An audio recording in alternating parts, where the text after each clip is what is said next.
A deputada Paula Belmonte, durante a sessão da Câmara dos Deputados, usou uma venda nos olhos ao fazer seu discurso para lembrar que a justiça deveria ser cega, sem ver quem julga e sim reconhecendo o direito onde ele estiver.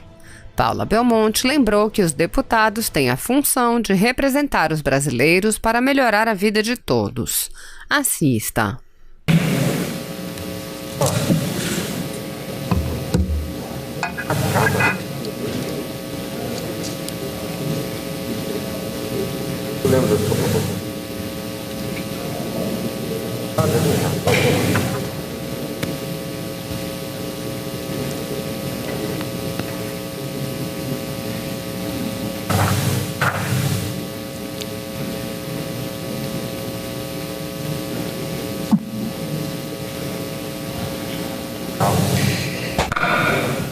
Presidente Rodrigo Maia, inicio as minhas palavras agradecendo a oportunidade desse pronunciamento. Hoje, dia 23 de junho, dia de São João e também a data do meu aniversário.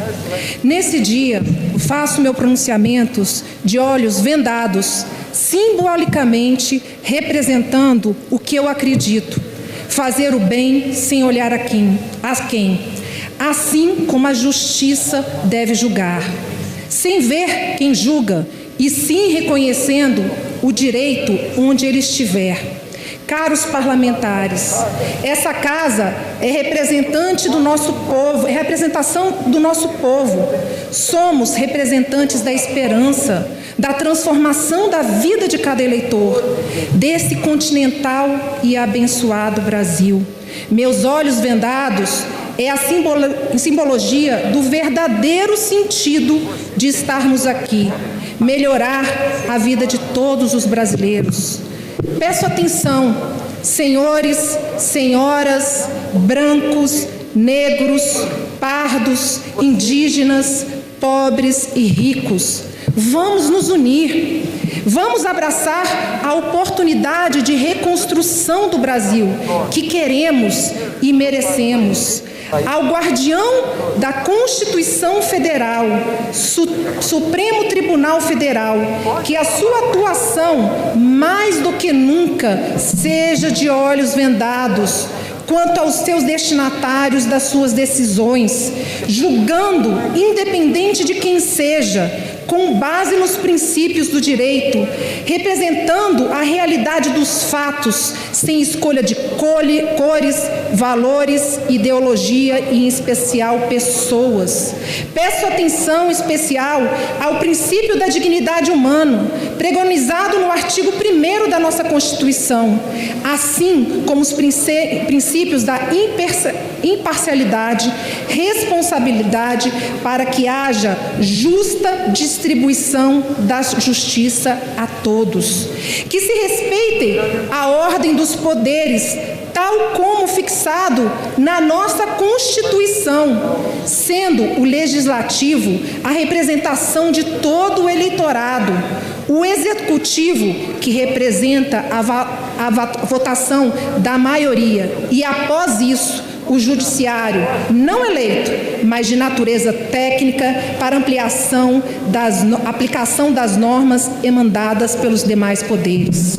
Caros ministros da Corte Suprema, caro Presidente da República, estimado Parlamento, nesses anos de 2020 e 2021, estaremos no biênio da primeira infância, conforme lei sancionada em 2019, trazendo a evidência e a importância de atenção às nossas crianças. Presidente do Supremo Tribunal Federal, ministro Dias Toffoli e demais ministros, observem a prioridade absoluta referida no artigo 227 da nossa Carta Magna, relativamente à dignidade, respeito, educação às nossas crianças, como guardiões maiores da nossa Constituição. Os direitos ali previstos precisam sempre ser preservados. Colegas de parlamento, façamos cada vez mais reais as aspirações contidas em nosso Estatuto Maior, em prol daqueles que são o futuro da nossa nação. Irmãos brasileiros, é preciso construir, é preciso independência, é preciso harmonia, é preciso respeito, é preciso ter responsabilidade para que as nossas ações gerem bons frutos para as nossas gerações. O Brasil precisa de reformas. Existe muito trabalho.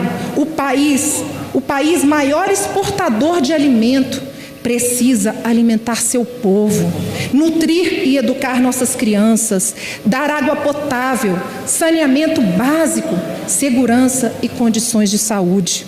Cada poder de nossa federação se mantenha em sua designada função, sem sobreposição de competência, mantendo a harmonia e a independência, princípio constitucionalmente básico no funcionamento das nossas instituições. Vamos trabalhar, vamos nos pacificar. Só existe um caminho para a vitória, a união em prol dos propósitos. Nesse dia, 23 de junho, peço, no plenário dessa casa, que Deus nos ilumine e nos abençoe na condução da boa construção de um país melhor. Muito grata e que Deus nos abençoe. Grata, presidente. Obrigado. Senhor presidente, é nojento ouvirmos aqui deputados que alegam que não se pode violar a liberdade de expressão, que a liberdade de expressão ela tem um teto que não pode ser ultrapassado, para defender medidas arbitrárias, ilegais, como o próprio inquérito da censura, vulgo fake news, mas, em contrapartida, fazem aqui ataques ao presidente insinuando seu envolvimento com milícias. Isso é a maior hipocrisia que há nesse parlamento e na política. Mas o que pode ser pior do que um inquérito imoral, inconstitucional e ilegal? Ele é inconstitucional, pois fere a ampla defesa e o contraditório e fere o princípio do juiz natural. É ilegal, pois fere o nosso sistema acusatório, que tem as fases muito bem definidas da persecução penal, onde há a produção de provas, coleta de provas, feita pela Polícia Judiciária, que envia para o Ministério Público, e a partir daí para a segunda fase, que é a fase de julgamento, que é feita pelo Judiciário, nesse caso o STF. Desde o momento em que o Judiciário se imiscui nessa fase, na fase da persecução penal, está violando o nosso sistema acusatório. Mas em que eles se baseiam para fazer a instauração desse inquérito ilegal, inconstitucional, num dispositivo do regimento interno do STF de 1980, que não foi recepcionado pela nossa Constituição, que diz que crimes que são cometidos na sede do STF, que atentem contra a vida de ministros do STF e cometido por autoridades, nesse caso poderia sim ser instaurado um inquérito, mas não foi recepcionado pela nossa Constituição. Mas aí vejam só como a narrativa já está criada. Alexandre de Moraes vai para a TV, vai para a decisão do inquérito, da validade do inquérito, para alegar que todo tribunal pode instaurar um inquérito, pode fazer investigações de ofício. Uma tremenda afronta ao Estado Democrático de Direito. Barroso diz que a internet é a extensão da sede do STF. Que contorcionismo lógico para defender arbitrariedades e autoritarismo por parte daquele que deveria ser o guardião da Constituição. O pior de tudo isso é ver o silêncio dessa casa, o silêncio e a omissão daquele que é o presidente da casa, que deveria sair em defesa do parlamento diante de tantas arbitrariedades contra essa casa. Nem na época do mensalão houve busca e apreensão de deputados, nem na época do mensalão houve quebra de sigilo bancário, e agora querem fazer isso para atacar aqueles que fazem críticas ao STF. Nós levaremos tudo isso às cortes internacionais. Não podemos aceitar essas violações de direitos e prerrogativas de deputados.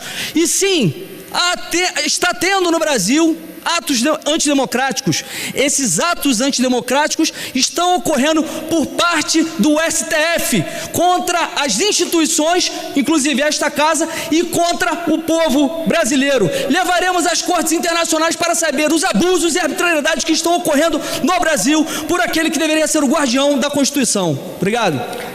Convido agora a deputada Alice Portugal. Desculpa, Perpétua Almeida.